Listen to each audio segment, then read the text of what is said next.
Testing.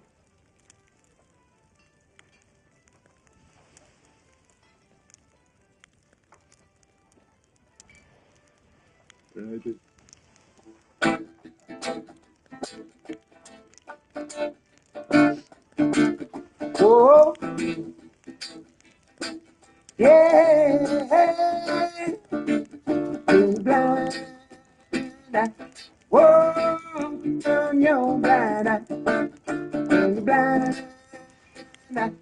Whoa, turn your blind eye, turn your blind eye. Walking by, don't wanna know why the mama cry. Turn your blind eye, walking by. Don't wanna know how the babies die to turn you blind. Turn your blind.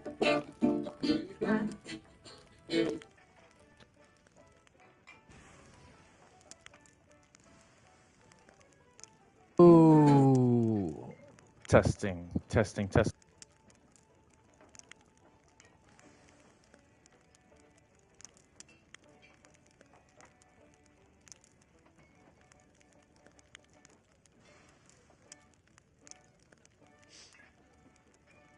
Testing, testing.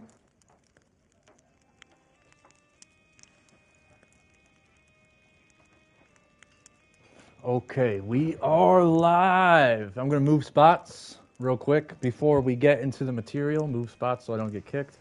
And I will say, just a little warning here for anybody wearing headphones, there's going to be some dogs barking in about 20 to 30 minutes.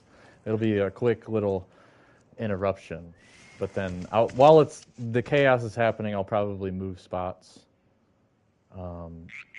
Dang it keeps spawning me at this location. I don't want to keep doing the same Chautauqua at the same outpost. No, we'll go hang out with the sovereigns over here, actually. Yeah, we're talking about freedom. We'll hang out with the sovereigns, the sovereign individuals. Where can I take a seat up here? There's got to be somewhere. Good spot, good spot. Give me a good spot for a seat. Let me take a seat. I was working all day. I'm tired. Actually, I haven't worked yet. I've just been doing videos, so I've been sitting on my butt. There's no spot for a good seat, so we'll sit in between these, and hopefully it'll look good. Hopefully it'll look good, and also hopefully we'll get a little party in here. We'll get a couple people hanging out. Hopefully, maybe Elijah will tune in. Elliot will tune in. Maybe we'll see some of the Beagle Eye regulars. If not, it's okay. I didn't really promote this. I was supposed to do it the other day, but Squirt Dog decided that it was too cold and that we should have just stayed in bed, and that's what we did. We stayed in bed the whole day. But welcome to Beagle Eye Visions. We're going to continue on with the end of all evil, a modern day Chautauqua, and I realized I had spelled it wrong. So I had to fix that, of course. So now I got it all figured out. I had the grammar was incorrect, so I had to go back. I had to use the logic to get the grammar in order and then straighten out the rhetoric, right? Grammar, logic, rhetoric is the trivium. And if you have not listened to the Trivium book review that was just released, signed, sealed, and delivered January 1st on the Beagle Eye Visions YouTube channel, I highly recommend you go back and listen to that book review. But what day is it? So it's freaking Tuesday. I got tomorrow off, so I got some Twisteds. Cracking some crickets over here. Snoopy's going to be probably barking like crazy. Or making noises. Who knows? So we'll be on Chapter 7 in the material today. Chapter 7 of The End of All Evil by Jeremy Locke. So if you haven't made it this far, I highly recommend you go back to the Part 1 of the modern day Chautauqua. I have it all in a playlist now, so it's all straightened out. And there's some awesome event announcements, but I'm going to leave them until the end of the end of today's Chautauqua, which is the announcements are coming in hot, which I'm very excited to keep talking about them. There's going to be some links to the description of this video to where there's some new interviews have been posted up on the End Evil podcast. Some new interviews from the End Evil podcast posting and promoting the upcoming event for February 2026, so it's going to be awesome. Looking forward to it. I cannot wait. I'm so proud of Brandon. I really need to get him on the horn. I hope he hasn't forgotten about me. I might have to apologize for him for ghosting him, but I really do need to call him up. I ordered a new guitar today too. It's another exciting announcement. I might be able to post some songs again. Which I know I haven't posted any songs in a minute. I haven't been to any shows to even record any songs for any new bands. I was supposed to go to a show Saturday, and I was supposed to interview the band who was playing Saturday. So I messaged the band, or the drummer of the band, and I said, "Hey, let's get together and do an interview January 3rd." Right? He said, "Good. Sounds great. I miss you." I was like, "Merry Christmas to you and your family." And I got ignored. So be it. But so I wished him Merry Christmas, and then he was like, "Good. I'll ask the guys in the band if we can get that interview going, schedule that date." He never got back to me, and the show is now happening Saturday. So it's January 3rd is obviously past the date I was trying to do the interview. Totally ignored me. So that's what really sucks when you try to promote the amazing, very underrated bands of your hometown and the place that you grew up with, right? You try to create this sense of community, and you just get completely, I almost cussed. You just get completely ghosted and ignored like you're not even a human being. It's very frustrating, especially when you look up to these bands, or at least I should say, when you used to look up to these bands. Now I look at them as a bunch of flaky hipsters who, they literally don't even practice what they preach. These guys they're all Christians.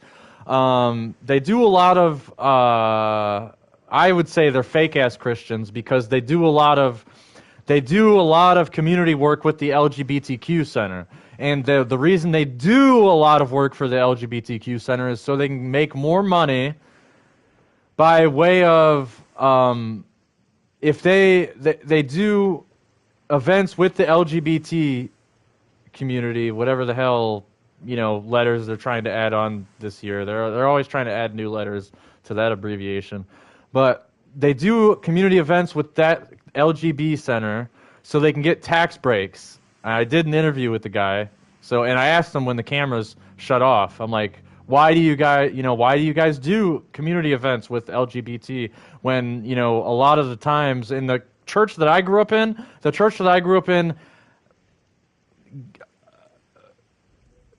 I don't even know what the correct term, when somebody who was attracted to the same sex, right? When somebody was attracted to the same, you guys know what I'm trying to talk. When somebody, it was in the church that I grew up in, it was shamed. You were shamed. You were looked down upon. You were told that you were a filthy sinner. And nowadays, churches are doing community events with LGBTQ. So, I still consider myself to be a classical Christian in the sense that Mark Passio refers to the term, in a real sense of Christian, where you care about the community, you care about other human beings, right? You care. Jesus was an anarchist, I'll always say that I love Jesus because he was an anarchist. That guy was super cool, so you. And I'm sure if I went to a certain church, if I went to one church on this side of town, maybe they would say yeah, it's okay to be gay. But if I went to the same church that I grew up in, they'd probably be like, yo, no, that's totally wrong. It's a total sin. So, that's why I don't go to church. That's literally the reason why I don't go to church. Because that's really confusing. I mean, if a human being wants to swing that direction, I don't look at them as a sinner because that's their choice, or it's like if that's what you're into, that's what you're into. I'm not gonna say you're an immoral human being, unless you're voting. Like if you vote, you absolutely are an immoral human being, and that's the truth, right? But when it comes to religion and all of that stuff, there's a lot of there's a lot of gray area, which is why I don't like religion. That's why I'm not a follower of religion. That's why I don't sit in the church pews anymore, because they don't talk about morality. They don't talk about what the difference between a right action and a wrong action is. And if they did, maybe that would get me into those church pews. I would start praying. Maybe if if the pastor started talking about morality. But there's a lot of immorality in the church, especially when you get into the Vatican. And a lot of people who are well researched, right, very astute students of natural law and students of the occult know about the Vatican and the immoral actions of the Vatican. And again, and go back to the homosexuality thing. Church is looking down on that. Churches also look down on studying the occult, right? Or studying into the mystery tradition. So that's another thing they look down on. As soon as I went to church and told them that I study Freemasonic philosophy and I study the moral traditions of Freemasonry, they would shun me, and I would be kicked out of the church immediately. So that's, again, there's so many gray areas when it comes to modern day churches, and it's absolutely ridiculous. And there is no gray area when it comes to morality. Either it's a right action or it's a wrong action. And religion obfuscates. Part of the reason why religion and government are so, they're literally in each other's pockets, and it's a huge topic. It's a huge topic to be talked about, and it even talks about it in this book, which I need to get to the material. I've already ranted enough. So so we're on chapter 7. We're getting on to economics, and I know there's a chapter. I don't know if we've already went through that chapter. I think there's a chapter getting on to religion that we're getting up to, or maybe that it's already covered. Oh no, there isn't I think the chapter I was thinking of is chapter 4 on culture, where it dives deep into culture, or it dives deep into the religion of our culture. And our culture is a religion, for sure.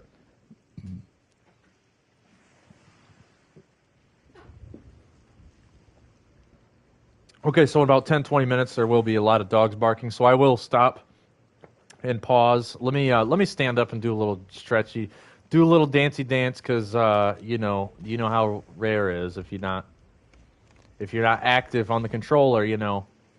Got to do a little dance, make a little love, and get down with natural law tonight. Okay? You heard me? Okay. All right. Back to let's finally get to the material. Sorry. But yeah, that's exactly why I don't go to church. I could since I don't have any friends, I could maybe go to church and pretend and play nice and get some fake ass Christian friends, and I could do all that. But I don't want fake friends. I want real friends, like the Barrington Levy song. Yo, shout out to Barrington Levy, by the way. So chapter 7, economics. Nobody's tuned in, but if you're tuning in to this later, I do appreciate you. And thank you so much if you made it this far. If you've made it to this far in the modern day Chautauqua, you are an absolute legend, and I totally freaking love you, by the way. So chapter 7, economics, on page 67 of The End of All Evil by Jeremy Locke. Here we go. Economics is the study of the trade of work. And also my controller is broken, so we have some natural... the camera just naturally moves by itself, which is really freaking annoying. I really need to order a new controller immediately, but I'm poor. So economics is the study of the trade of work. The principles of money are scientific and, as with all truths, simple and easy to understand. Yes, I love it. All truth is simple and easy to understand. Government institutions have created artificial ideas such as employee, corporation, and dollar to enable them to control your labor. Their objective is to confuse you and make money complex so that they can make it more, they can more easily take it from you. That's exactly what the job of religion and government is to do. This is why, like your local pastor isn't talking about morality on a daily basis, because if they did talk about morality on a daily basis, then it would probably affect that pastor's paycheck and how much money they would make, It's an absolute joke. Work. Everything you do to better your life requires work. That's a very true statement. Very simple, very true, simple to understand, true statement. It may be as simple as planting a seed and tending the soil so that it will grow to be your food. It may be washing the dishes so that you can eat from a clean plate. It may be climbing a hill so that you can slide down. You do everything that you do to benefit yourself and those that you love. Trade. You may not be good at building some of the things you want. You may not want to plant your own food. Trade allows to do different kinds of work, but to give that work to others in exchange for work that they provide you. If you cannot build an integrated circuit but can operate on a tumor, then a trade can help two people, a doctor and an engineer. Trades can be between 2, 3, or hundreds of people, but at the end of the day, it is simple. It is as simple as trading your work for someone else's work. You get to do what you are best at and get to receive what others are best at, right? Sounds good to me. Shoot. Savings and debt. Savings and debt allow people to perform trades without the restriction of time. When you work today and redeem the traded work later, it is called savings. When you redeem today and perform the traded work later, it is called debt. Both principles enable you to control your labor without being subjected to time. Money. Money is the record of all savings and debt transactions. All it does is record what you owe or what is owed to you. It can be carried symbolically as paper or coin or as a line item on accounting books. After you have performed some of your work in trade, you receive money to record the value of that work. Your trade of work can be between any number of people, and all redeemed at different times. The principle of money greatly enables people and frees them to work and receive the benefits on their own schedules, right? This is how getting a job works, right? Being an employee for a company. Hey, I will work for you today if you can pay me in 2 weeks. I mean, in my mind, that's kind of slavery, but that's how it works nowadays, right? That's how it quote unquote works nowadays, right? Economic control. There are people who wish to use your work for their own purposes without providing anything in return. The objective of economic control is to control as much of your labor as possible. Tax. There is an extra party to most economic trades that take place on Earth. They offer no benefit to either party, and they do not allow you to choose whether or not to include them in the trade. A tax is when someone takes money that does not belong to them. Taxes are law and not principle because they destroy freedom and must be enforced. Some of the people who tax are common thieves while others are powerful governments. Extortion. The corruption of economics is called extortion. When you labor, but someone else redeems your work without your permission, it is tax. Yeah, oh my God, it's that simple, right? But somebody else, when you work and somebody else redeems your work without your permission, that's tax.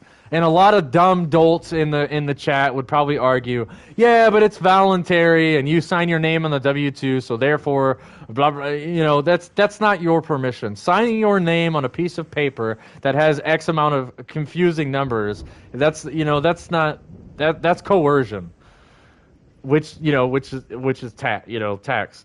To tax someone is to steal from them a portion of their work or all of it. Under taxation, you work but gain nothing in return.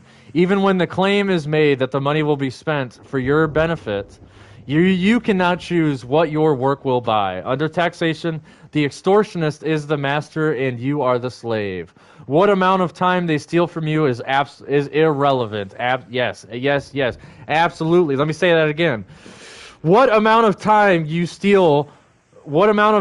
they steal from you is irrelevant. A slave for an hour or a slave for life is still a slave. Failure to pay is penalized by imprisonment or death. Oh my gosh. Yep. What happens if you don't pay your taxes? You're threatened to go to jail. They'll put you in a cage, and they have put people into cages if you study your history books. Go ask Larkin Rose what happens.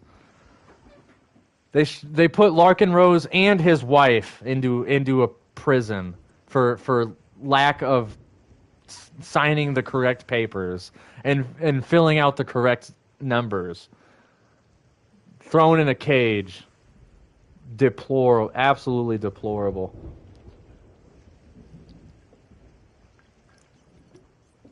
And that was recent. 2002, 2003, 2004. Vinny Rose, another example. Look up what happened to Vinny. Actually, let me hold on. This is a Chautauqua. Let me look it up. Vinny Rose is like, that's a rock star name. That's not the actual guy I'm thinking of. Vinny. He's a very good man. Vinny Eastwood. I'm friends with him on Facebook. Vinny Eastwood. What the story that happened to him and how this man got ripped away from his family by merely speaking the truth. He was thrown in a cage. Oh my God! I get so angry. I start to seethe at the mouth, and I can't even begin to talk correctly.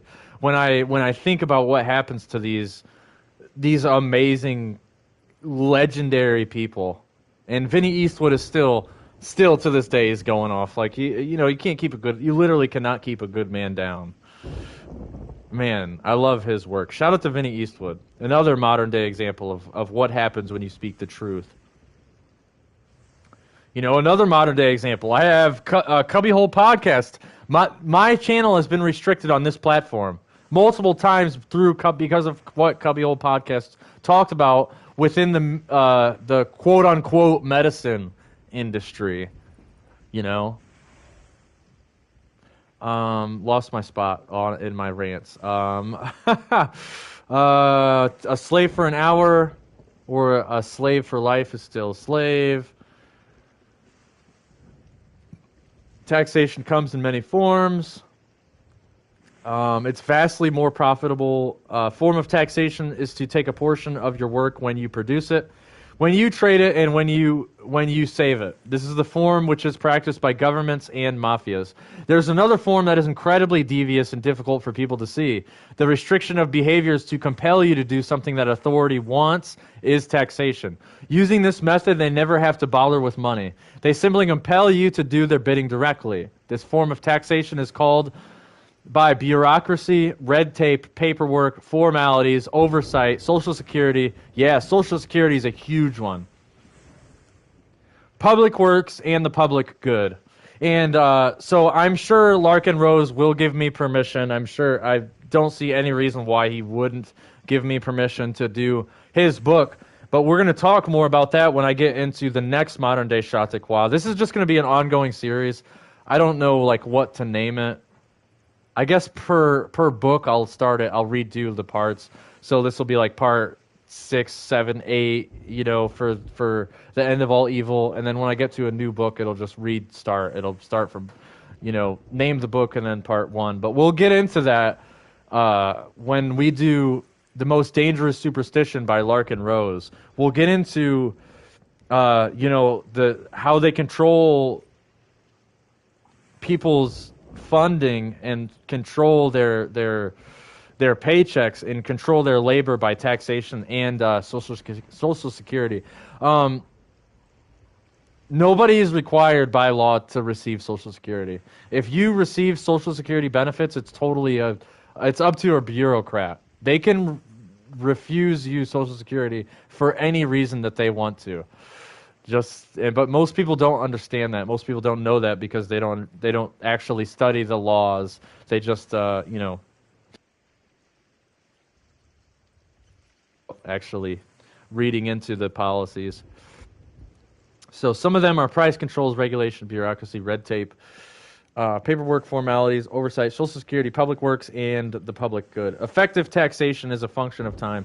Another way that I learned is that a lot of large corporations get tax breaks. Another way that they get tax breaks, alongside with, working with LGBT centers, they get tax breaks by having their employees push The donations, right? So, hey, would you like to round up and donate to the Goodwill Foundation? Would you like to round up and donate to the Wendy's Scholarship Foundation, the Taco Bell Scholarship Foundation? You know, all of these corporations have quote unquote foundations where they're quote unquote helping people for the benefits of, you know, the benefits of humanity. Wendy's is doing it for the good and the love of the human being, even though Wendy's is, you know, at the same time they're serving genetically modified organisms that's barely classed as food, and they get the most, you know, they get the worst cut of beef that you could possibly get, so they can make more profit, and then they get the worst potatoes,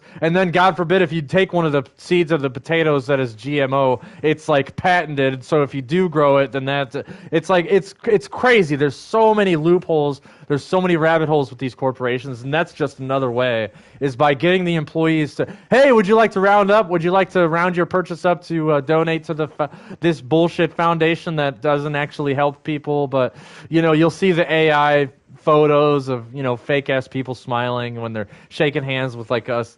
Got the Taco Bell scholarship. You know, you always see it. You see it everywhere. Every freaking fast food corporation. I'm sure freaking Starbucks has got a scholarship foundation. You know, that's just another way that the corporation gets a tax break. So the CEOs and the bureaucrats who have hold the stockholders, right? That's what a CEO is. A CEO in a company is the guy who holds the most stocks. I mean, don't quote me on that. That's not gospel. But that, like, I forget the proper term of it. Like the CEO, one of those names, the higher ups in the companies, it's they have the most stock in the company. It's not because they worked their butt off and, you know, work their way up, work their way towards the corporate ladder. It's the guy who literally holds the most stocks. And that's why you get this idea of trust fund baby comes from, because a lot of parents who are intelligent, they want generational wealth for their kids, right? But then the generational wealth finally goes down to their kids, and their kids blow the trust fund. You know, it's because they're dumb and they have. Anyways, that's a whole nother freaking rabbit hole. I'm really tired. If you guys can't tell, that's why I can't stay on topic. I hate waking up in the daytime. In the morning, I woke up super early. Fucking, you know. Woke up to the sound of the alarm, blah, blah, blah. Got up, took the dog out, brushed teeth, shoved food down my throat when I wasn't even hungry, you know.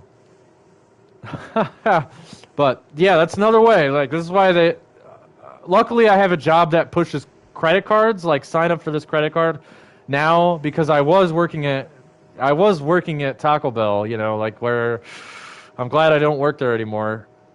Honestly, because, you know, I hated pushing that scholarship because I felt like I was lying to customers. Would you like to round up would you like to donate? But it's really not donating for Taco Bell Scholarship Foundation. It's donating so that company and that corporation pays less taxes so the CEOs can get more money. Basically, you know, more money in the pockets of the investors, right? As opposed to, you know, more money to the workers, right? Or, you know, to the people who are, busting their butt every day, grinding their knuckles to the bone, dealing with crappy customers every night. All right, back to the material before we get interrupted again. We're going to get interrupted here. Dogs are going to start barking like crazy, but I'll mute it so hopefully you guys don't. If you are wearing headphones, hopefully your eardrums don't get blown out.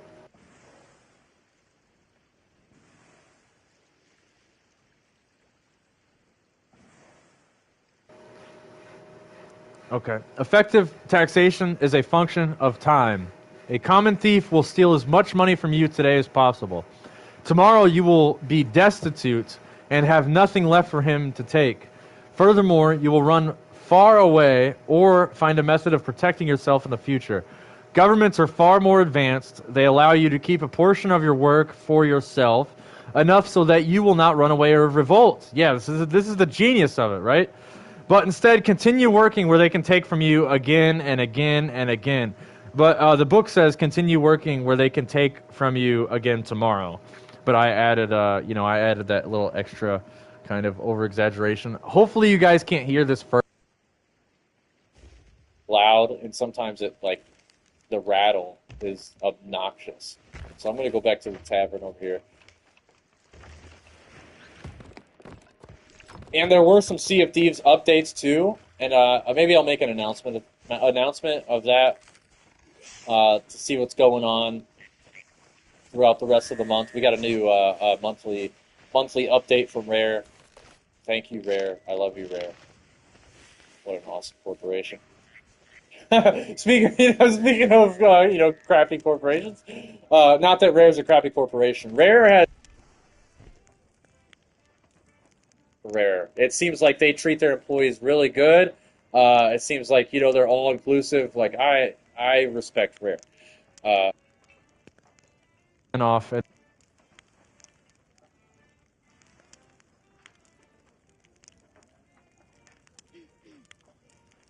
right.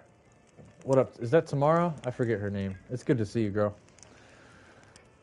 You're gonna get some. You're gonna get some knowledge while you're serving us some cold grogs there, eh, Chica?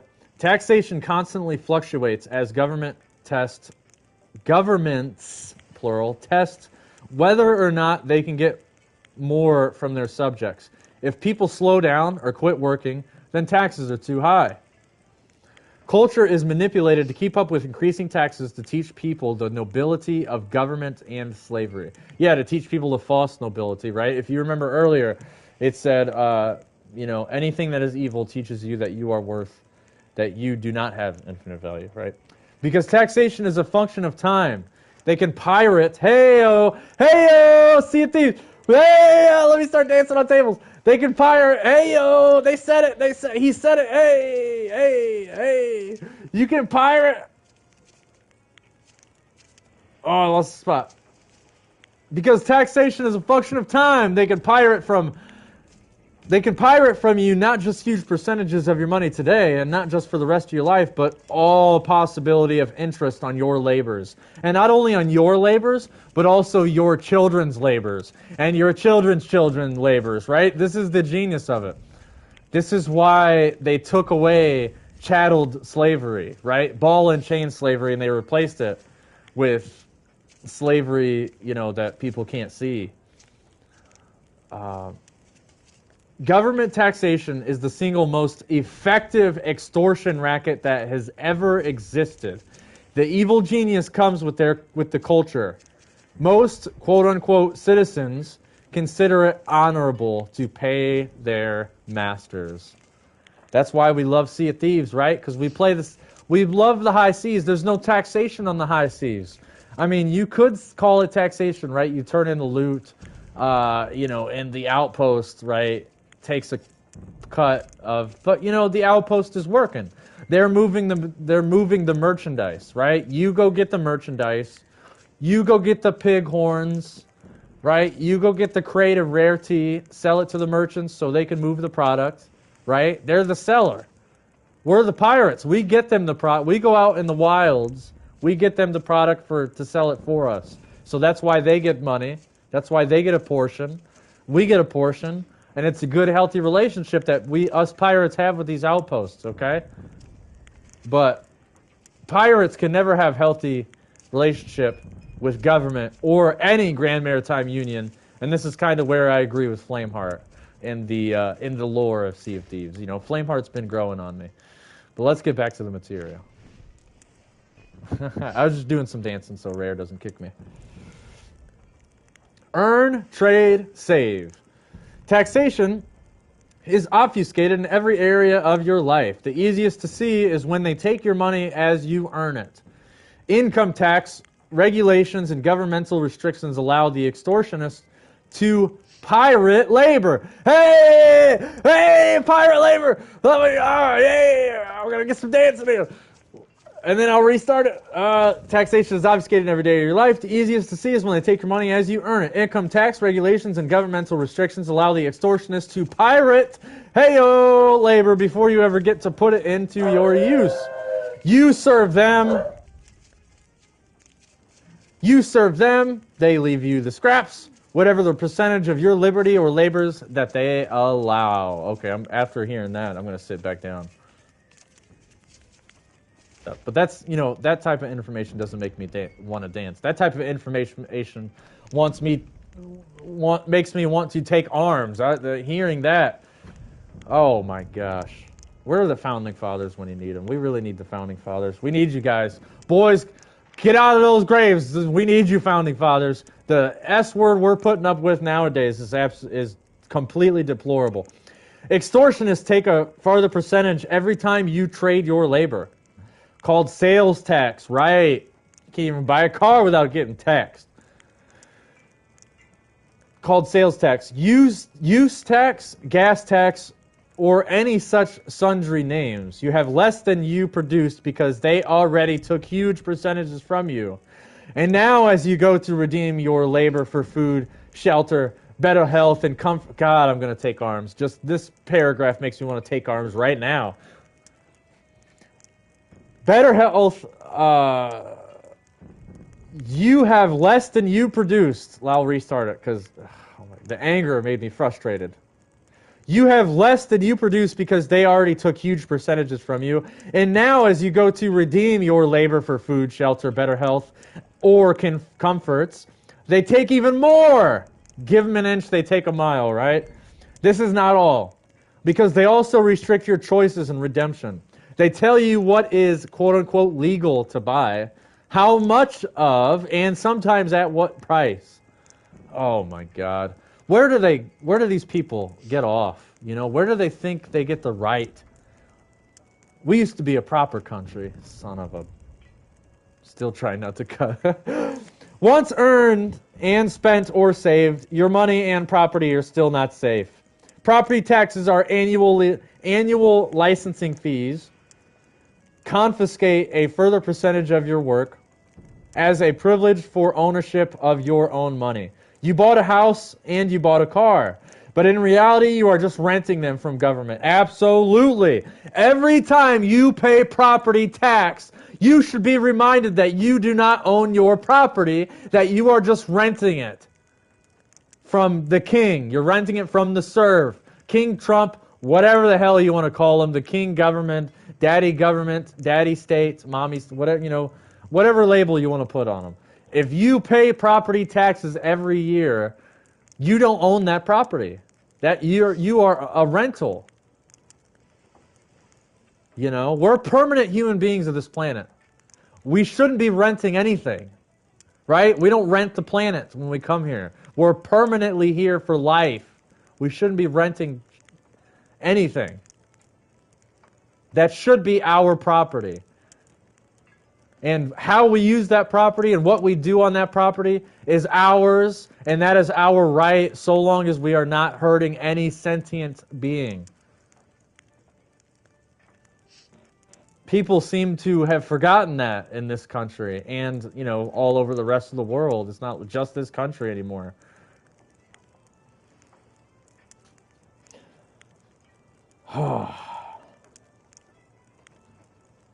Once earned or spent or saved, you bought a house and you bought a car, but in reality, you were just renting them from the government. Try paying the taxes and fees if you don't believe that. You will shortly be evicted. Yeah, exactly. All of this is designed to keep you working tomorrow on the upkeep of your masters, lest you retire too early. Yeah, God forbid. They don't want you to do that.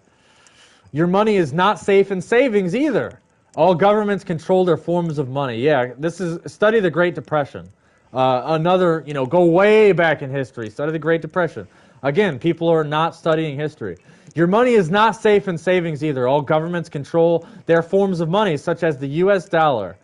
And it is illegal to trade using any other currency. Inflation is engineered by government to erode your savings over time as they spend your money through government deficits. Inflation also ensures that as your savings are eaten away, you will be forced to keep working, wherein they can repeat the cycle of taxation. Remember that the reason you work is to benefit yourself and that those you love. Yeah, never forget that shit. Yet, because they are more powerful than you, many people have managed to force you to work for their benefit. This is economic control. This is the purpose of government. Governments are predatory institutions. And this is exactly why people need to study symbolism. People don't study symbolism. The owl is not a symbol of freedom. When you see an owl on a dollar bill, the owl is a symbol of a predator. The owl hunts at night, right? It's a night prowler. It hunts on innocent. Owls eat rats, and they prey. They prey on other sentient beings. This is why conscious people, natural people who study natural law say, do no harm to sentient beings. A sentient being is a being that can tell the difference between right and wrong behavior. Woo! Woo! Woo! Tell her, Squirt. Tell her, Squirt. You might have to add a log pickle if you're... Mom was saying you were cold. All right. Looks like the Beagles went easy. But yeah, this is when you look at a dollar bill. That's what I think of when I see an owl. Every time I get paid, right? Every time I see an owl on a dollar bill, I think of predator, predatory nature, right? Or the eagle, right? The eagle is another form of that. People think it's a symbol of freedom. An eagle is another predator in my mind, and I understand I understand why it's a symbol of freedom, right? I'm not illiterate. I completely understand why people look at the eagle as a symbol of freedom, but it is just another predator, and that's why it's a predator. You'll see the "Don't Tread on Me" logo is usually an eagle carrying the snake. Right? You see it in the allegorical film of King Arthur, the Guy Ritchie version of King Arthur, The Legend of the Sword with Charlie Hunnam. You see, in that film, you see an awesome shot where the eagle is holding the snake. And that's a symbol of freedom, right? And again, I could see how that is a symbol of freedom. But it is one sentient being dominating another sentient being, is what it is. So we have to distinguish. We have to be vigilant when we look at these symbols, and right, just do your due diligence. Do. Let me get another drink here. Oh yeah. I get another Irish cricket. All right. Hopefully the boys will be sailing tonight. If not, I have a laundry list of things I can get done tomorrow. I really need to start customizing my bedroom. I'm tired of looking at all my bedroom is super feminine. Like if I bring a chick over, she's gonna know, is this your mom's bedroom? All right, economic culture's coming up next.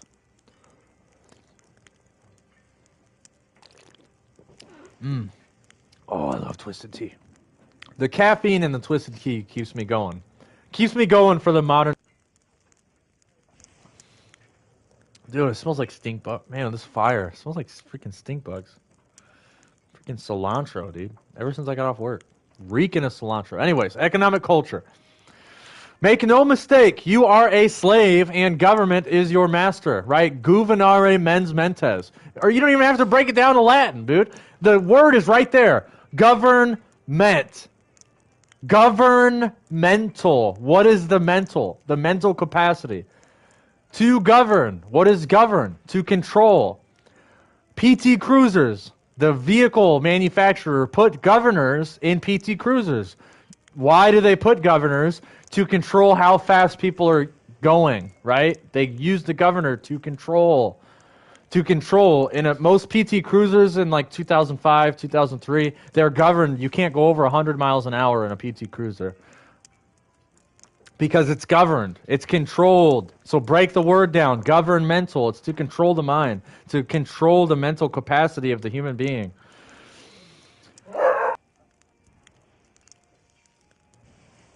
Okay, Snoopy. Okay, Snoopy. The brilliance of your masters, as opposed to quote-unquote conventional slavery, right, chattel slavery, what I mentioned earlier, is that they allow you to believe that you earn what you work for. For that you own what you buy, it keeps you complacent and agreeable. Yeah, complacent. I mean, man, that's a great word that George Carlin uses. Taxation is a function of time. They will take just as much today as keeps you laboring in their behalf tomorrow. Cultural ideas like public servant, public works, public good, public protection, and social security illustrate their deviousness. They have actually convinced people that having their money stolen is under threat of death is something to be desired. Wow, Jesus. Remember, it is all for your own good. Yeah, it's all for your own good. Yeah, for sure. For sure. Sure. Like what Funhouse and Inside Gaming used to say. Sure. Constructs such as employee, job, corporation, and legal tender. These are all what does Mark Passio say? These are all ego identification, right? I am my job. I am an employee. I am a doctor. I am a mother. Or I'm a dude. So I'm a father, or I was supposed to be. But then shitty people exist. But anyway, these are ego identifications. Ways to make the ego identify, so then therefore the ego is blown in proportion. And it's like, mothers do a lot, right? The birthing process that a mother goes through is an intense, laborious, it's intense, but you always hear like independent moms like, oh, he does nothing, right? It's the gender war of divide and conquer, right? The strong independent mom right there. I don't know where I was going with that. I'm freaking right, but it's another form of ego identification where people take these roles where I am a mom, I am a father. People take these roles and blow them out of proportion, and then this is a way that the ego is out of control and the ego is run amok on a daily basis in our society. That's what I was trying to get to, but my tired brain couldn't put words into sentences and create a logical, rhetorical statement. Okay, so contracts such as employee, job, corporation, and legal tender are rackets engineered by highly skilled extortionists to restrict behaviors and confiscate wealth. An employee is a person who performs work in trade for money. This is no different from a contractor, a non-employee, or a garage sale. You perform work in exchange for someone else's work. You create wealth to feed your family and to benefit your life. Employees, however, are constructs of governments to restrict economic behavior. What's the difference between an employee and a person who only performs some of the work, right? That's a great question. If you gather together the thousands of pages of laws, you'll get the idea of who benefits from the artificial ideas of employee and corporation.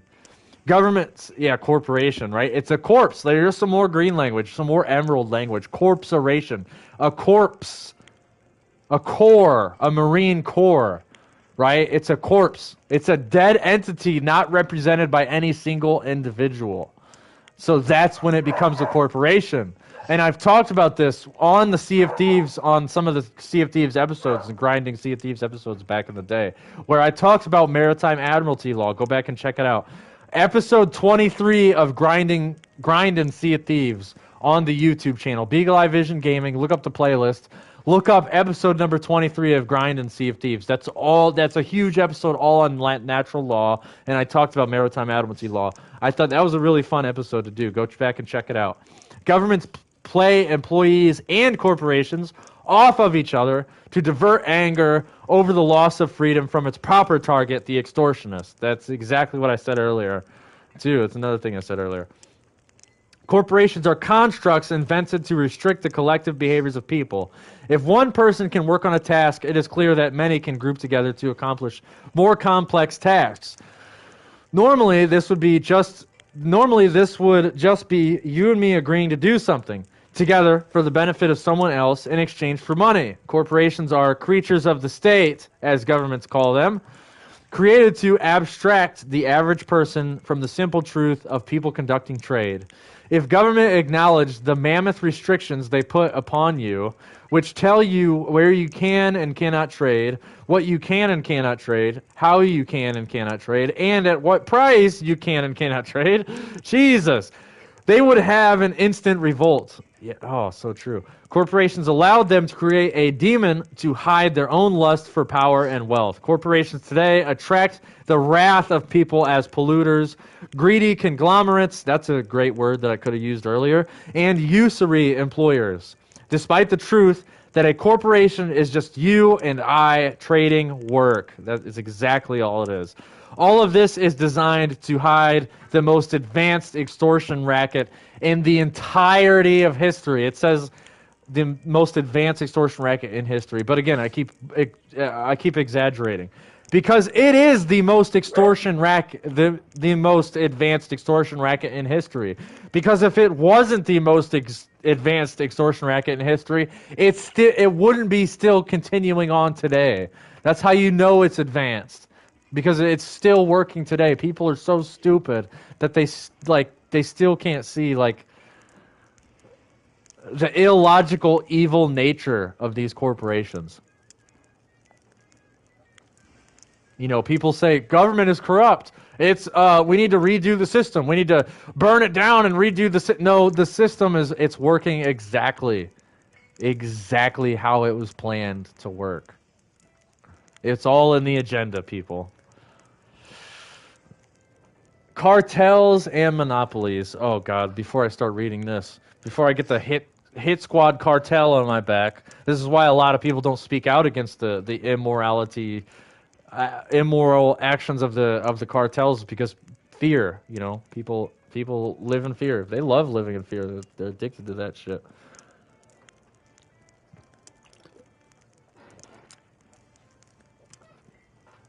Cartels and monopolies. A corporate monopoly is hailed as evil because it destroys consumer choice. Governments tell us that monopolies force you to purchase a given product at a given price. The truth is that there is no force. You have at least two alternate choices. First, don't buy the product at all. Yes. Listen, there are so many video games that have been freaking censored. So many video games that have been absolutely quote-unquote remastered, completely destroyed, completely censored, and replaced with AI, slop, garbage, total laziness by these corporations that have made billions and billions of dollars off of us and off of our hard work. You know, I am not paying for GTA 6. Any smart individual also will not pay for GTA 6. These corporations need to straighten the fuck up before they start earning our money again. You know, there's a reason why we don't have GTA 6 still to this day. And the reason why is because they've made so much money, and stupid ass people keep buying these stupid ass shark cards. They're never going to release GTA 6. So I don't even have to boycott it, because they're not going to release it. They're going to keep delaying it so long as GTA 5 keeps making money, especially off the GTA Plus subscription. You know, it's like, stop supporting these immoral ass companies. If a company's employees are going on strike, and if companies' employees are trying to create unions, and the unions are, then the company is rumored to be union busting, the company is probably freaking union busting. Like, it's not rocket science. But anyways, let's get back to the material. I'm ranting on too much. A corporate monopoly is hailed as evil because it destroys consumer choice. Governments tell us that monopolies force... I already read that. You have at least two alternate choices. First, don't buy the product at all. Vote with your dollar. Second, start your own group to manufacture the product. Given the supposed evil of the monopoly, what solution do governments offer? Government control. Yeah, exactly. If they remade Tony Hawk's Underground, nobody should buy it. If they actually remade Tony Hawk's Underground, because the Tony Hawk 3 and 4 remasters are a total joke. Tony Hawk 3 and 4 shit on skateboarding culture. It shit on video game culture. It shit on so many things. And it used, of course, this remaster used AI artwork, of course, to generate the video game. Just run some AI artwork instead of actually doing real work and rebuilding the game from the ground up, which is what a real remaster is in the definition of the word. You're remastering it. You had this amazing video game. That's why it became a classic, a cult classic, if you will, right? So you take this mastered game and you remaster it to take out all the bugs, make the graphics a little bit better, polish it out, right? But they're not remastering these games. They're slapping them together real fast in less than 6 months so they can steal your money. And then they don't even give you an actual physical copy of the But anyway, I need to stop ranting. The chapter's almost over. I need to move on to something else. Start playing some video games. Start taking out noobs in the video game realm because it's moral. You know, moral and healthy to take out noobs in the video game realm as opposed to real life. But anyways, second, start your own group to manufacture the product. Given the supposed evil of a monopoly, what solution do governments offer? Government control. Government is the only true monopoly. You cannot choose whether or not to buy their quote-unquote services. Opting out is called treason and tax evasion, and authority will come to your door with guns. They will imprison or kill you. Yes, and that is a fact. I had a police officer knocking on our door, right? I do not own this house. My mother owns this house. I had a police officer knocking on our door looking for a quote-unquote criminal, and this, he shared the same name as somebody that I'm related to. And I said, "Where's your warrant?" And this police officer, as soon as I asked him that, I'm like, "I'm not letting you in this house. Where is your warrant?" This police officer wanted to rip my throat out. I promise you, this police officer wanted to knock me out, as Chris Rock in the Friday series said. He wanted to knock me the out.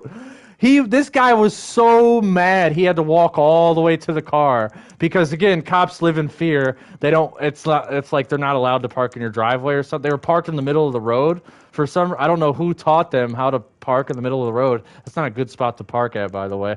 He had to walk all the way out to the end of the driveway to go get this piece of paper.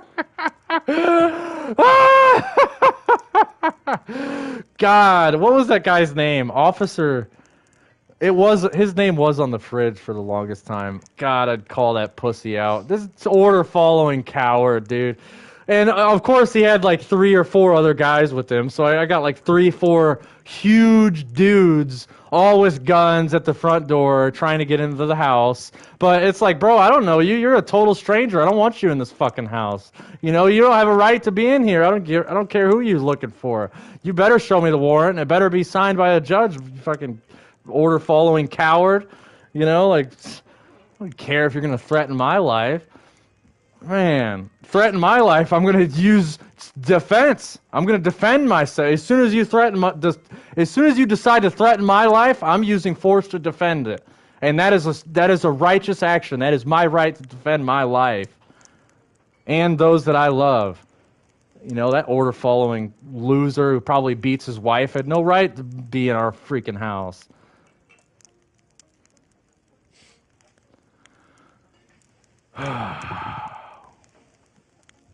And they're stupid. Like, I'm not a violent individual, but, you know, like, my gun was unlocked on my desk, and the 4 guys with an unlocked gun right there, like, they didn't even recognize it. They were more worried about this dude being pissed off about having to go walk to the car to get a warrant. Fucking flatfoot bootlicker. Go get that warrant. You showed up to the door without a warrant? People are used to letting you in their house without a warrant? Like, how stupid are people? God. It's my job. I'm just doing my job. I don't care. You're a total... I've never met you in my life. I think it was like Officer Bickle or something. Never met you in my life. You could tell. You know, what do they say about vampires? You know, vampires aren't allowed in the house until you invite them in. Opting out is called treason and tax evasion, and authority will come to your door with guns. They will imprison or kill you. Yes, it's a fact. Yeah, yep. I mean, that's a fact. I need to stop ranting and stick to material. Government is the only true monopoly, and their monopoly is a monopoly of violence. They are the people that we are taught to trust with authority over our goods and services. Demonizing corporations and monopolistic follows the pattern of tyranny precisely. Fabricate an enemy and seize control. Exactly.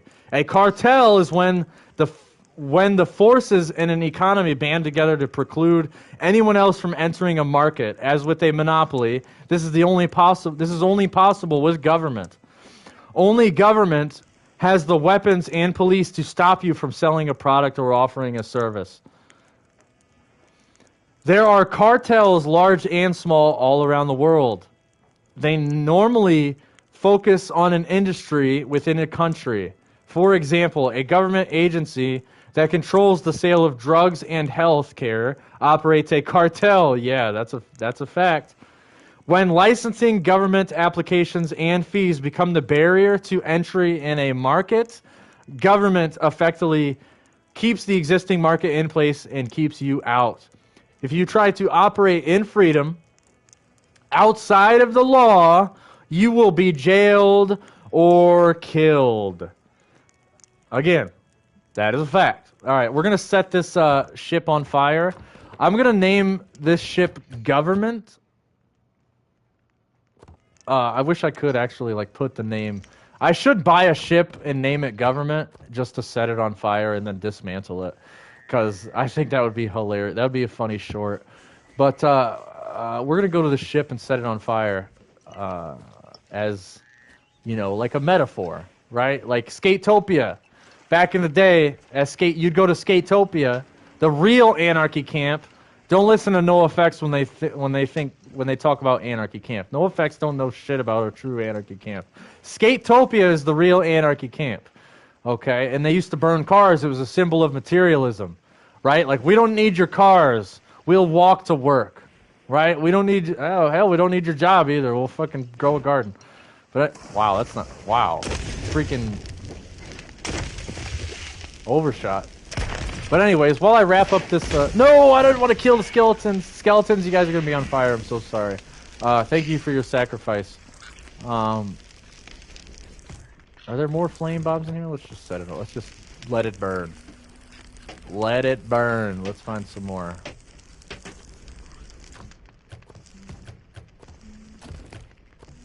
But anyways, I'm super tired. I'm glad I'm part-time right now.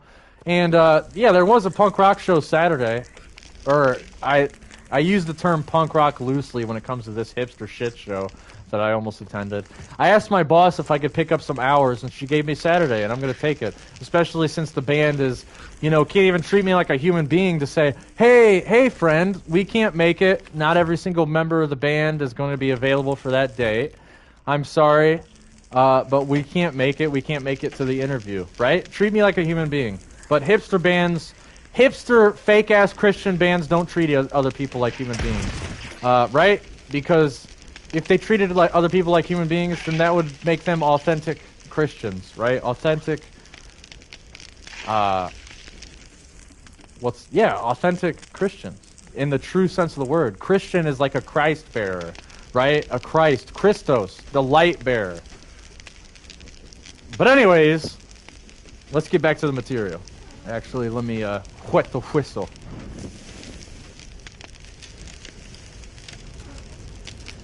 What a beautiful game. I freaking love this game. Alright.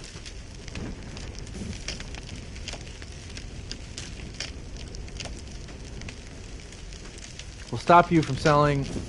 Outside the law, you will be jailed or killed. Yep. Many big businesses love cartels.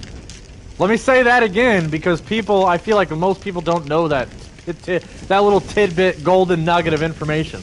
Many big businesses love cartels because government becomes their partner in keeping competition away. Study history. Read your history books, as what Ice-T would say. The laws and regulations that people are taught to agree to do... Wait, what? The laws and regulations that people are taught to agree to do not hurt big business. To agree to do not hurt big business. That's got to be a typo. I don't understand that sentence. Big businesses are the only ones who can afford the cost of regulation. I can understand that sentence. Big businesses are the only ones who can afford the cost of regulation. So true, dude. Some people think they are sticking it to big business when they enact quote-unquote tough laws, but they are actually pawns of culture, and they themselves are the ones who are hurt. Regulation keeps big businesses big and bankrupts everyone else. This is the nature of a government cartel. There are no other cartels. And again, total fact, right? Oh my god, the chapter's not over. What? We're still going?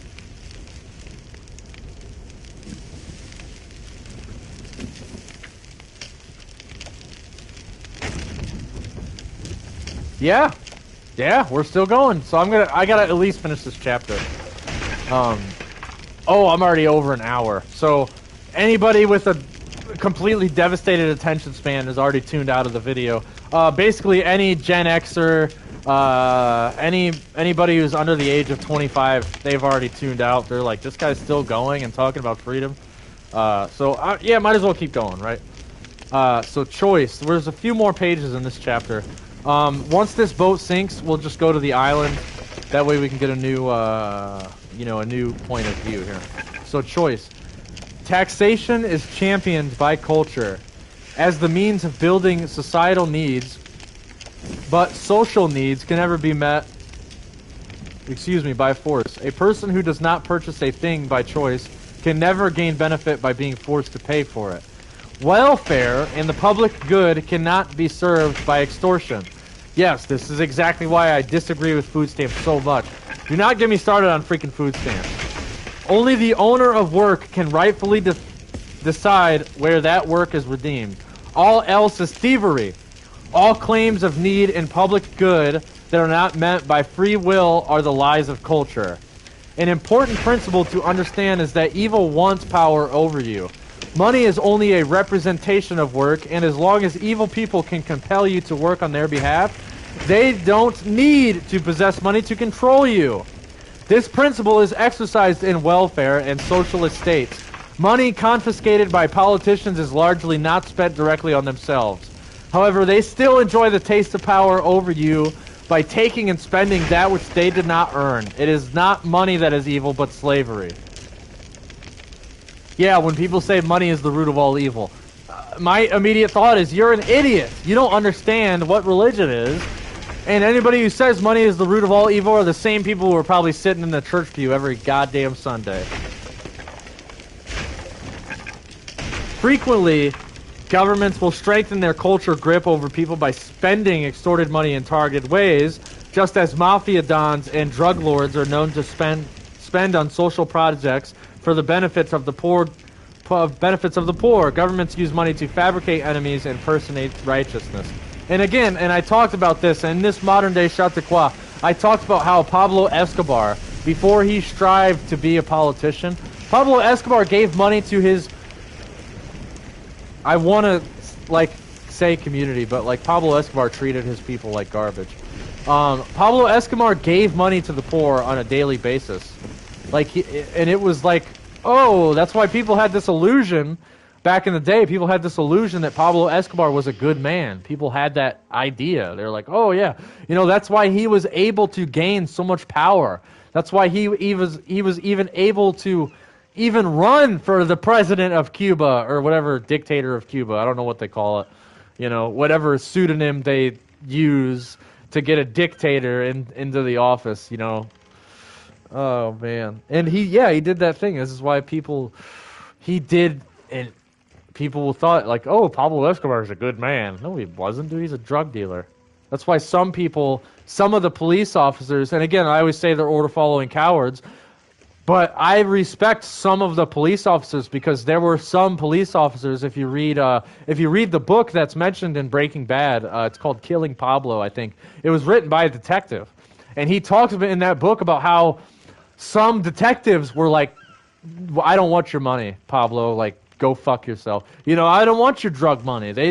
There were those guys that said no and refused, and again, at the end of the day, they were still order-following cowards, but I do respect that they said no. I mean, at the end of the day, they still took the government's money, which is just extortion money all the same, right? It's still extortion money stolen from taxpayers and hard workers. right? But it's still like that's kind of cool. You said no in the face of danger. That's you were kind of brave, right? Like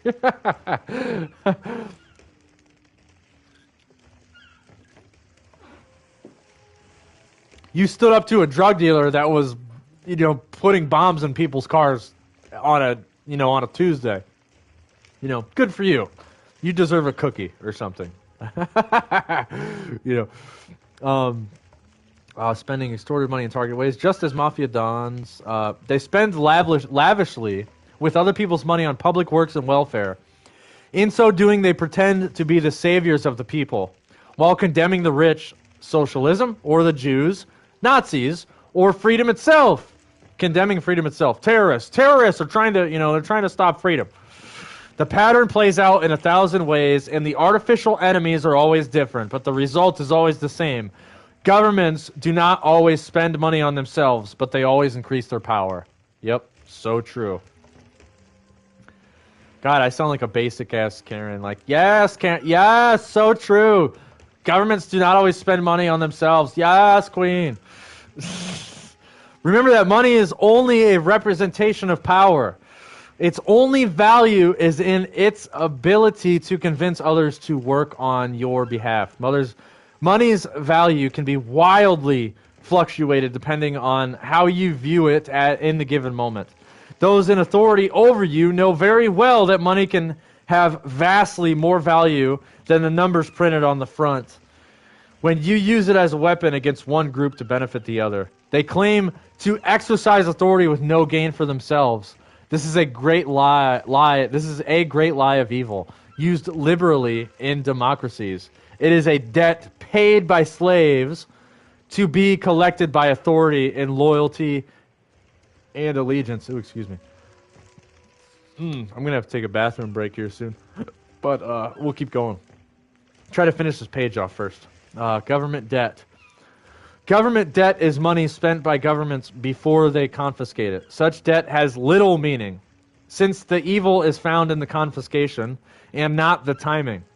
However, given the culture of democracies, people are taught the nobility of nations and the loyalty of being a taxpayer.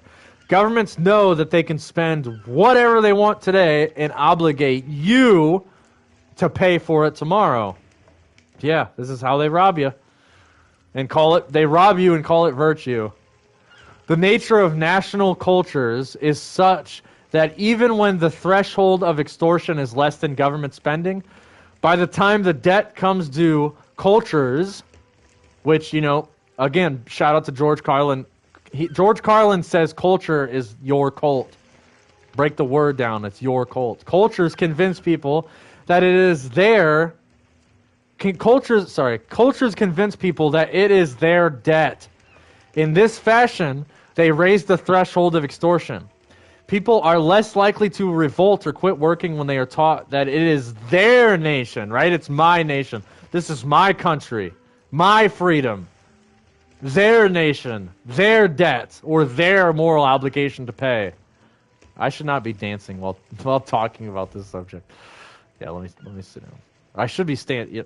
You know what I mean. I should be standing up, even though I'm sitting down, right? Some people should be standing up. Everybody should be standing up when I guess that's why nobody's in the live chat right now, because, people, that makes me angry, and I don't want to be angry. I don't want to look into that, right? Like, oh my gosh. It's their debt and their moral obligation to pay. Bureaucracy. Bureaucracy is a word used to describe the requirements of complying with government regulations in order to make sure that you are obeying the countless laws governments subject you to.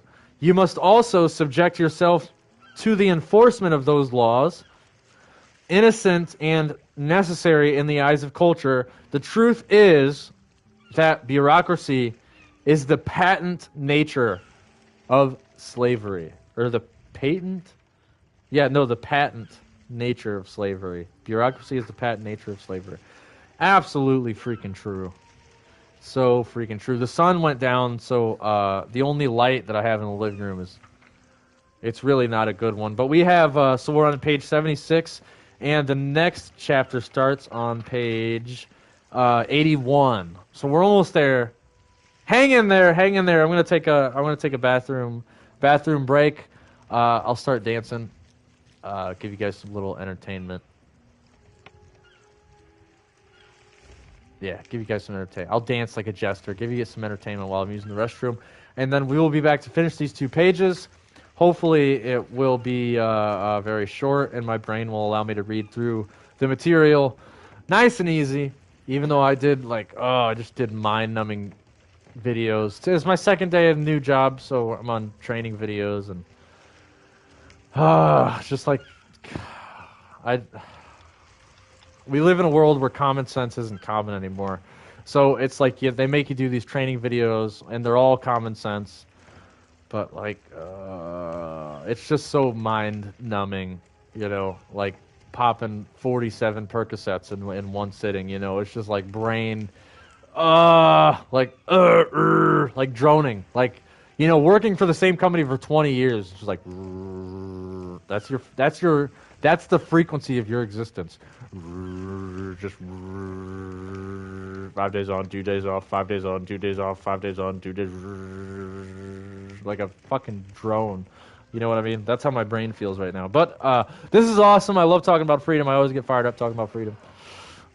And thank you guys so much. Like I said, you're an absolute legend. If you have truly made it this far, and you really have made it this far, and you're somebody who watches all these videos, whether you make it for the live stream or you don't, I freaking love you, and you're still supporting the channel.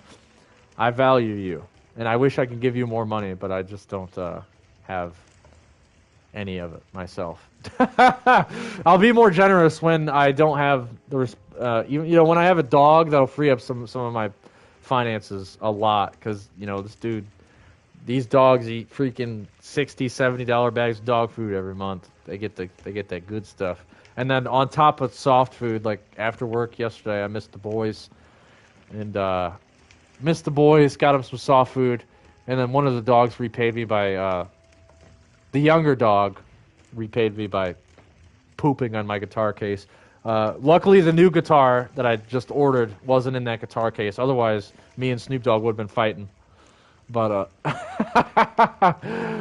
and Snoopy's buff. I know he's a beagle, and beagles are small, but Snoopy is in the bedroom lifting up the whole entire bed, getting buff. He is not a freaking weak beagle, man. Snoopy is strong. He's got the thickest leash in the entire house. That guy is buff. Man, hopefully he's not taking steroids, because I mean, you look at a dude's legs. Oh my God, it looks like he's back there juicing. Hopefully he's just lifting the mattress and he's getting buff naturally. All right, I'll be right back.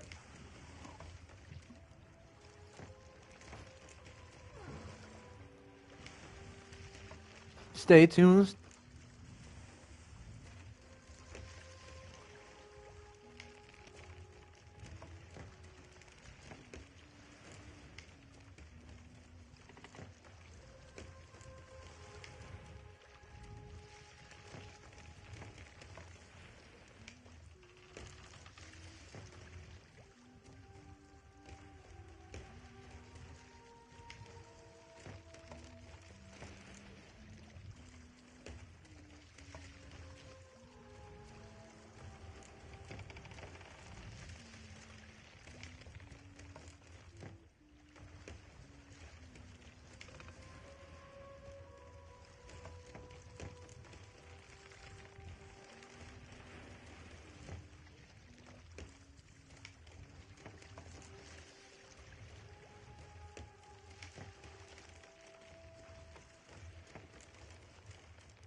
All right. Speaking of, get distracted. When Snoopy lays down on the bed, he always shows his belly, and it's the most adorable thing. It's the most adorable thing you ever saw in your life. And you know, sometimes I just can't. I can't walk by Snoopy when he'll like curl in his paws and like, please come pet me. I'm such a lovable freaking turd. Yeah. I'm sure people who own pets know. I'm sure. Switch Island. Change of scenery.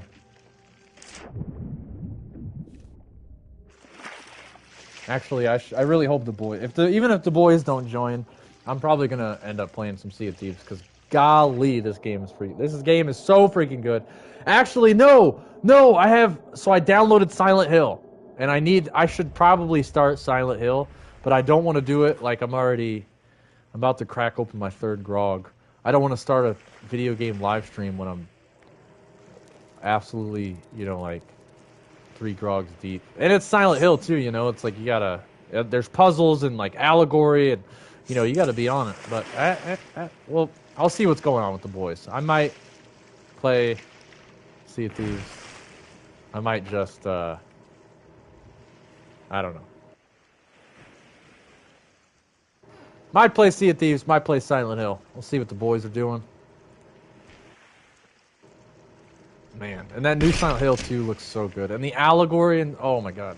Yeah, I should totally get in on that. Freaking, we got a new Silent Hill movie coming January 31st. I can't be the only one who's excited, right? Like, we haven't had a new Silent Hill movie. It's literally been over 10 years since we had a brand new Silent Hill movie. And it's going to be in theaters. It's not like a cheesy B movie. It's not like a fan-made movie that's going to go released on YouTube.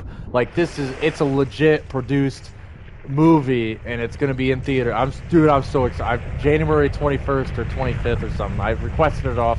I'm going to, as soon as they release tickets, I'm buying freaking tickets. Hopefully, maybe Picklehead, little sister, will want to go. Mom's into paranormal stuff too, so maybe if I buy all their tickets, I get them to join. It'd be awesome. But anyways, yep. Let's get back to the material. Let me crack open this tea. Why does it still smell like stink bugs? I don't understand. Welcome to the Devil's Roar.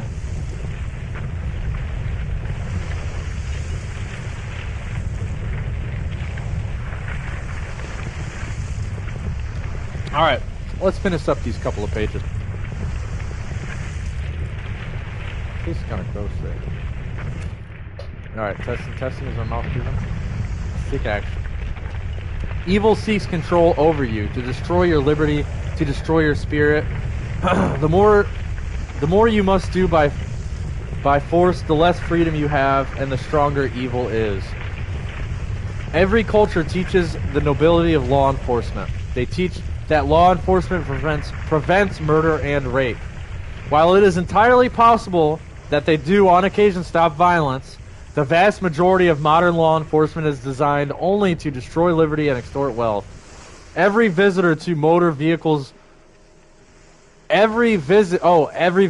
a motor vehicles bureaucracy, every tax form, every time you are pulled over, every ordinance you comply with at home or on the job is law enforcement in action. The culture of law enforcement is one of protection. Their protection exists only to the extent necessary to convince you to submit to everything else they demand of you. The law teaches that you must comply with the reams of bureaucracy and enforcement in order to protect other people from you.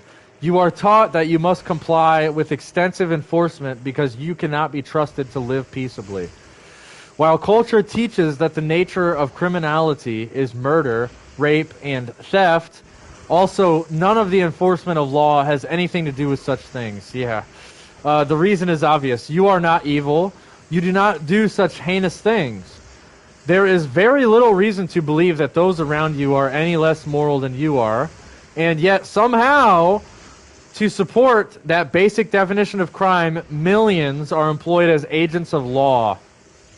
They spend all their time in making sure you comply with the facets and iotas of every regulation they can devise.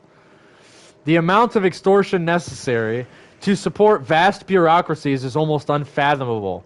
The amount of life culled from supposedly free peoples in obeying law is shocking. Yet evil has what it wants: enormous control. Again, over-exaggerating, that's not exactly what the book says verbatim. Dramatically diminished liberty and huge sums of your money. Yeah, do you live in the city? Try to start building a patio in your front yard and see how long it takes for one of your own neighbors to snitch on you. Do you got a permit to build this? You got a permit to build this patio? You know, did you go through the housing authority to make sure you got the permit to start working on this patio to get the permit? Oh my God. Do you have a permit to mind your own freaking business? Where's that permit at? I want to see that permit. I'll sign that. How do you snitch on a neighbor to get him to start minding their own business? Building codes, environmental regulations, local planning, and on and on and on. Each one justifiable in modern culture. Each one has armies to support them. Each one with just one thing in common: their enforcement by law destroys freedom. If any of these goals were noble in their own right, they would not need force to accomplish them. Their true result is to raise costs through increased property tax, impact fees, licensing fees, business fees, employment taxes, etc. Even government programs designed to cultivate seemingly noble goals such as quote-unquote ownership societies are inherently evil. They are designed to stabilize populations. What that means is they get more people to commit to a location and a cost on long-term financing so that it is harder to escape taxation. If governments actually wanted families to own their own homes, they would simply stop charging them rent every year. And it's that simple. No need to obfuscate it. No need to make it any more complicated. That is the truth. If they wanted families to own their homes, if they wanted families to own their properties, they would simply stop charging them for rent. They would simply stop charging them for a property tax. Price controls. Governments sometimes implement price controls. They dictate under force of law what price you must sell your work at. They dictate under threat of imprisonment or death how much you will produce your labor for. In government-regulated cartels like healthcare, oh my God, healthcare is a huge one. Governments pretend to reduce costs either directly through price mandate or indirectly by buying services on behalf of citizens. Using either method, they insert the tentacles of control under the guise of protecting the poor from greedy corporations and capitalists. By forcing people to work at artificial wages, they destroy the competition of a free market. When freedom is destroyed, only the powerful can survive. Cartels are thusly forged with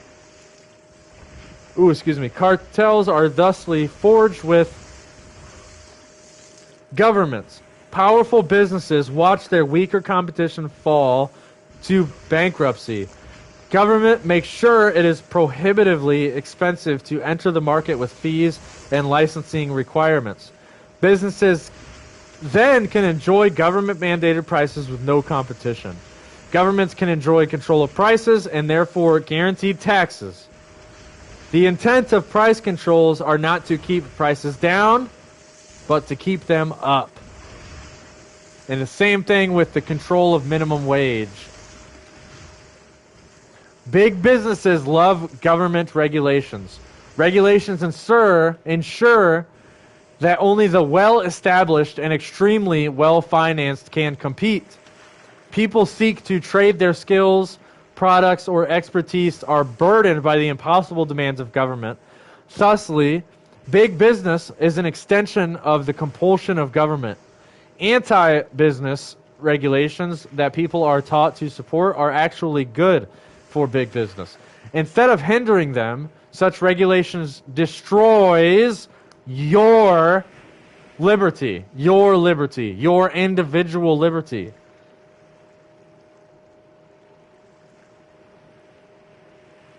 Okay, I'm going to take another drink here. We got a few more pages. A few more pages.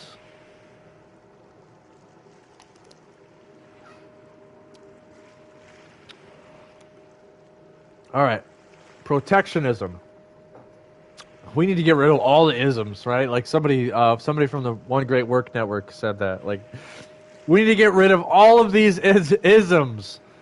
If it has ism in the name, it's probably, stupid. Or at the very least, it should be questioned. Protectionism teaches that those within one nation or border should exclude others from trade under force of law. This takes place as restrictions on buying and selling products and services as well as employing people. Why should the citizens of one nation be less entitled to wages or a job than the next? Protectionism is that simple. Are those outside your border inferior human beings that they should be kept from working by force? What morality exists in the teaching that one group of people is more valuable than the other because of where they were born or where they live? Freedom is about the value of people. The value, this isn't from the book verbatim, and I would add, freedom is about the value of the sovereign individual. Right? Right. Rhetorical question, Woodcock. The disparity between personal profits of peoples in different lands is large. In one area, a family may make hundreds of times less than those in another area. If all people have the same value, why is force employed to stop the poor from earning money at any job they are willing to perform? If the poor want to sell something to a powerful nation, and the people of that nation want to purchase it because it is sold at a lower cost, why should a government wish to hamper what benefits both peoples? $1 million question right there. Governments use force to stop items from being sold within their borders at lower cost than which those in their own nation will produce. We are taught that their reason for destroying the liberty of people is that they are protecting the industries of their land. It is not hard to see the truth in evil when governments extract large percentages of money from trades. The higher the cost of a product, the higher the extracted tax. Protection, as always, is slavery. All right. I'm sorry if you guys. Man, I need to adjust the fire and.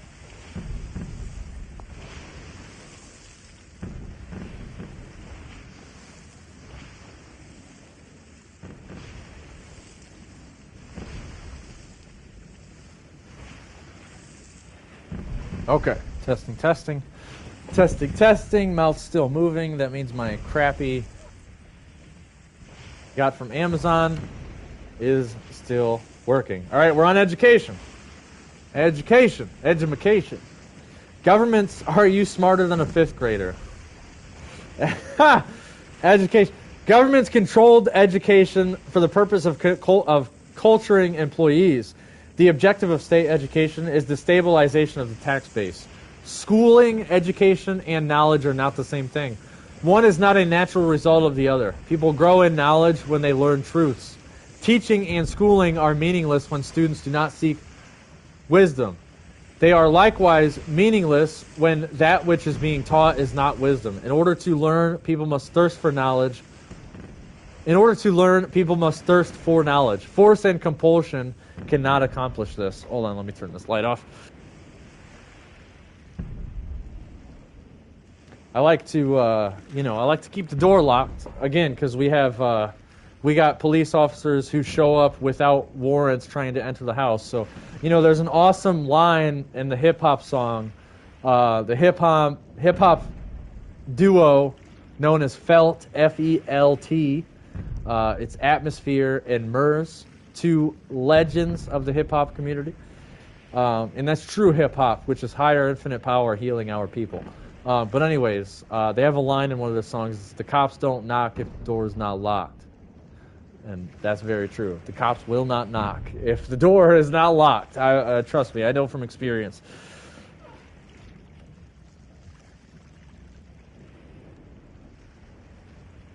Okay, so where were we at? We were on education. Law does not pretend. Private schools and parents themselves. Oh, in order to learn, people must thirst for knowledge. Force and compulsion cannot accomplish the thirst for knowledge. Law does not pretend to teach people their worth or abilities of achievement. Law desires only that you learn obedience. Not only does law provide a way for students to learn the merits of social and economic social and economic obedience to authority, it enforces a near perfect monopolization against all other teachers. Private schools and parents themselves are nearly shut out from teaching children the one lesson they need, an understanding of their own value and potential. Yeah, I mean, it's homeschooling is starting to become normalized. Thank God. Oh my gosh. You know, like I have friends who have homeschooled their kids, and my little sister was also homeschooled, freaking lucky. And a lot of people, like, they come up with these insane arguments. Oh, aren't you afraid that your child will become unsocial? Like, aren't you afraid that your child's going to be... Like, okay, first of all, why is it public education's job to teach your child how to socialize in modern society? Like, you know, like, it's not... That's the parent's job, to teach them how to socialize. It's not public education's job to teach a child how to socialize. You know, like, that should fall on the parents. You know, I see a lot of YouTube videos where parents are dealing with children who aren't even potty trained, right? Like, that is not the state's job. That is not a teacher's job to teach your child how to wipe their own ass. Like, I'm sorry. I don't care who you are. You're an idiot if you think that's the state's job to teach your child how to wipe their ass properly. That's not the state or any teacher's job. That's your job as a parent. Stop being lazy and teach your child how to wipe their butt so they don't get pink eye. Like, what? Oh my God, this is how lazy people are. They can't even teach their own children how to wipe their butt. That is crazy. But you know, there's again, public education. There's so many rabbit holes. There's so many topics of discussion that you could go into with public education versus homeschooling. But anyways, private schools and parents themselves are nearly shut out from teaching children the one lesson they need, an understanding of their own value and potential. So true. When people understand that their minds are truly capable of anything, that they are able to learn and grow according to their dreams, they tend to make poor citizens, right? They tend to make poor denizens, is another word that you could use, a denizen. They question culture and oppressive authority, right? The worst enemy for any state or government, somebody who questions culture and oppressive authority. It's not a willing slave. They don't want that. They want willing slaves. They don't want people who question things. You know, these people who are educated, who have true education, they reject taxation. They are stronger, more peaceful, more prosperous, and more independent. All of this is wonderful for humanity and destroys evil, completely destroys evil. Revealing truth. To see the truth is an idea. To see the truth in an idea. It is a good idea to flip it upside down. Right. Use the apophatic method. Socialism teaches that people deserve to receive the benefits of working without actually working. Yeah, food stamps. Let me read that again. Socialism teaches that people deserve to receive the benefits of working without actually working. That's what food stamps. SNAP. Ugh, so frustrating.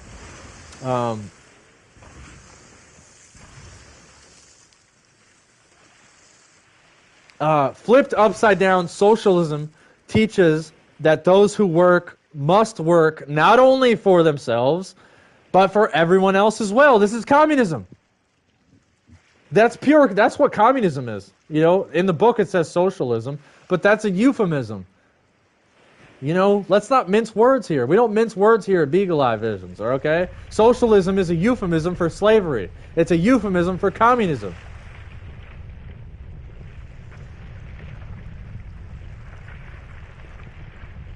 Those who must work not only for themselves, but for everyone else as well. As with all authority, there is no choice.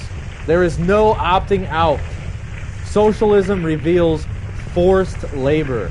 Exactly. Price controls teach people that people deserve to receive products and services at a proper price.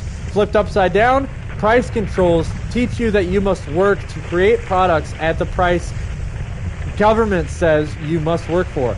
Price controls revealed forced labor. All right, I'm going to use the restroom while this crazy freaking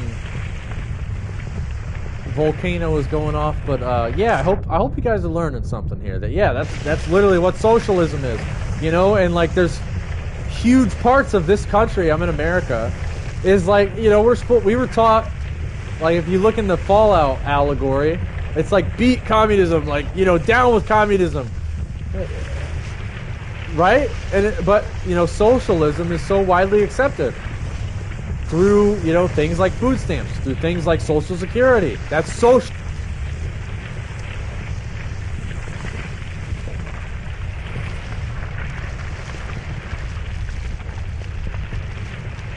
That is socialism, and that is communism by definition.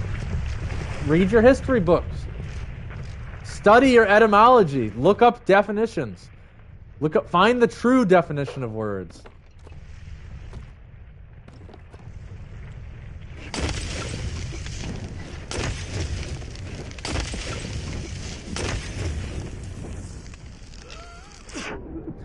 All right.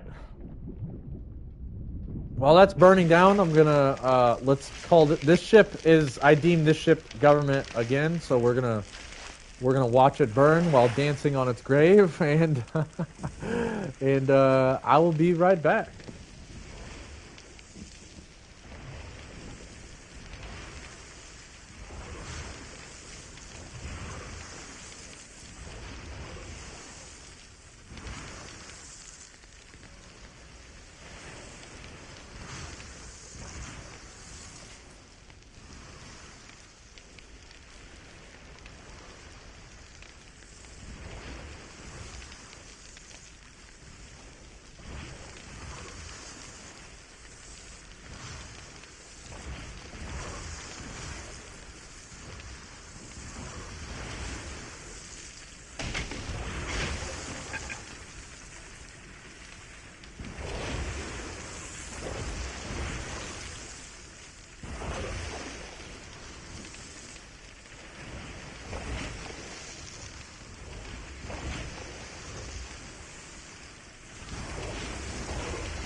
Government's still not burned down yet? Gosh. When will slavery end? That's my question. All right, a few more paragraphs here. Few more paragraphs here. Almost 2 hours. That's a decent one. Through all my rants. Okay, pretty good. Again, thank you so much if you made it this far, but I'm not... Yeah, thank you. 1,000 trillion thank yous. We're gonna wrap this chapter up, and we're almost to chapter 8, and then there's chapter 8 and chapter 9. I really want to get this Chautauqua, this modern day Chautauqua, over with, and move on to the next book. I'll probably message Larkin Rose tonight, ask him for permission, like, bro, let me read your book on the internet. Even though, yeah, like I said, I don't see why he would say no, because he's an anarchist, he's a voluntarist. And also, if you haven't read or listened to The Most Dangerous Superstition, the book by Larkin Rose, it's free. The entire audiobook is for free on YouTube. And I think Larkin Rose himself does the audiobook, which is really cool. I love when authors do that, like Mark Devlin records all of his own audiobooks. for not Kindle, but whatever Amazon's app for audiobooks is. Mark Devlin uses that too. Mark Devlin's an absolute legend. Yeah, go look up Most Dangerous Superstition. Next time you do a game session, you're solo gaming, you're playing an offline single-player video game, look up the Most Dangerous Superstition audiobook on YouTube and then play the entire game and listen to that entire book. You won't regret it, I promise you. So let's wrap up. Welfare teaches people... welfare teaches that people deserve to receive the basic necessities of life without needing to work for them. Flipped upside down, welfare teaches that those unwilling to labor for their own benefit can extract it from you. Right, this is what I talked about this. I talked about this in one of the previous Chautauquas. Welfare reveals forced labor, slavery. Bureaucracy teaches that people should be able to expect others to behave according to strict rules to benefit everyone. Flipped upside down, bureaucracy teaches that to keep bureaucratic employees in the money, everyone must jump through hoops and pay fees and fines. Bureaucracy reveals forced labor. Ooh, gross. Oh, excuse me. I had a... Oh, now this freaking island is launching me. I had some cheap gas station food, and I'm now regretting it, and that's why I'm, like, burping and freaking hiccuping. Man. I mean, but the flavor of gas station food is, like... or maybe it's... I've been on tour too many times that, you know, when you go on tour, you gotta have, like, quick, convenient food, and gas station is the quick, convenient food that you can absolutely demolish because of how delicious it is. Chicken wings, and they probably weren't even chicken wings. It's kind of scary. But so we did the bureaucracy chapter, or the bureaucracy paragraph. Moving on, taxation teaches that people deserve to receive roads, protection, schools, and other manner of services, even if they cannot afford them. Right? You would think. Right? Sounds good.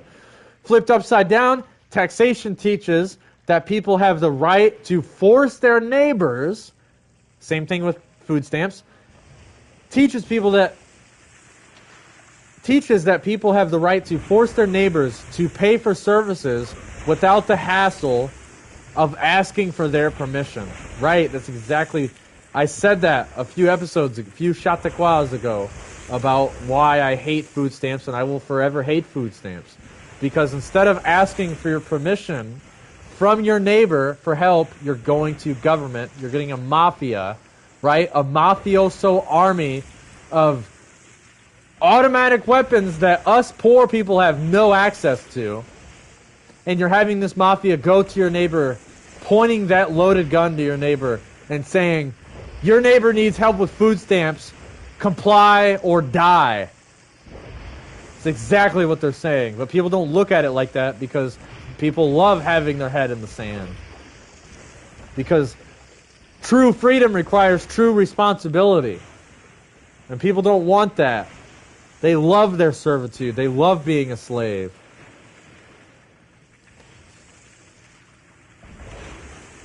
So, again, flipped upside down, taxation teaches that people have the right to force their neighbors to pay for services without the hassle of asking for permission. Taxation reveals forced labor. All economic control is slavery. And that is the end of the chapter.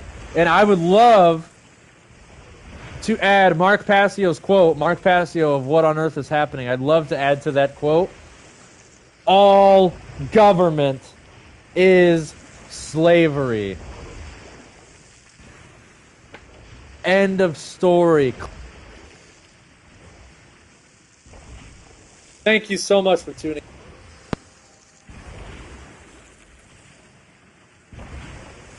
Chautauqua was a lot more fun. We had a couple people tuning in. We had some conversation going, some good conversation. But like I said, even if you are catching this later, if you're catching the live stream later, I really appreciate you. I really, really love you. Seriously. I freaking love you. Mr. New Vegas also loves you. If you have followed along with the channel this far, I freaking appreciate you. Yeah, thank you so much. 1,000 thanks. Words cannot express how thankful I am that you have been following along with this Chautauqua. Hopefully you've been following along with the channel, throughout all these book reviews. And if not, that's okay. I saw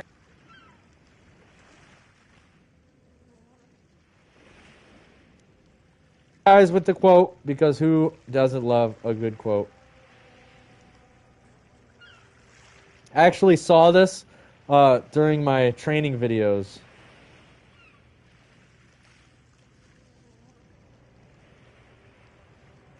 I saw this quote during my training videos at the end of the training video. You know how corporations, every corporation sells it to you. Again, like back to the subject of corporations, they sell it to you like, oh, you're a part of the family now. We're a family. Yeah, bullshit. If you were my family member wouldn't schedule me to do a close opening, okay? None of my family members would have me do a close opening, and vice versa. I would never schedule any of my family members to do close the store, get out at 1 a.m. or midnight, get out at 10 p.m., get home at 10:30, and then come back here at like 7 in the morning, 8 in the morning. No, I would never do that. No way. No way. Screw a close opening, dude. You can't give me a close opening and tell me I'm your family member. You're lying directly to my face. And you're a bastard for lying directly to my face. Like. But managers, that's what they get paid to do, right? This is how the divide and conquer methodology works perfectly.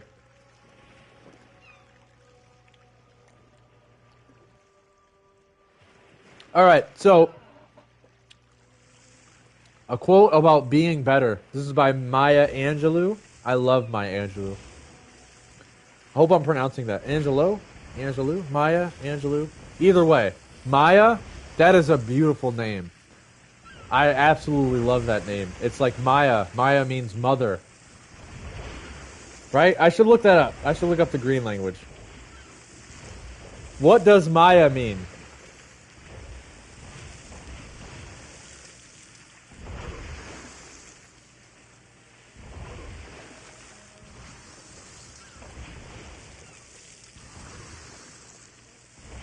Oh, Maya from Ma, to create. The name, this is off Google AI. The name Maya has diverse origins, meaning illusion or magic. In Sanskrit, linked to the Hindu goddess Durga, water or from God. In Hebrew, related to Mayim or Maya, M''Y'', meaning good mother. There it is. Okay, so I was close. Meaning good mother in Greek. Oh, it was Greek. Mother of Hermes. Maya. Yeah, Maya is the mother of Hermes. That's right. Good stuff. Yeah. Mother Earth, Maya Earth. I love Maya Angelou. Love that name. Let me get to the quote so I can move on and see what the boys are doing. See if we're going to sail the high seas tonight. All I did was look up Maya Angelou, be better. And it's a great quote. So I'll leave you guys with this. I don't know when the next modern day Chautauqua is, especially since I had Saturday off, but now I work Saturday because I picked up a shift because I'm in debt. I just bought a new guitar. It's very expensive. But I really need a guitar. I gotta get these blues out of me, man. But yeah, had to get employed. Got a freaking employment, so I will be out of debt by May. Totally out of debt again. They make it too easy, right? What did we learn today? Debt is work performed that you pay for later, or whatever the book said. I can't remember. But hey, anyway, here's a quote. Gave you the old Midwest goodbye. And as soon as I say this quote, I'm out of here, signing off. Sayonara. Love you. You're a legend if you made it this far. I absolutely appreciate you, and thank you for valuing this information. That's why you're a legend. If you've made it this far and you value this information, absolute legend. You're a divine human being with high frequency, and you have infinite value, just like the end of all evil teaches. Okay, so here's a quote, Maya Angelou, amazing woman. Do the best you can until you know better. Then, when you know better, do better. It's been Beagle Eye Visions. Let me,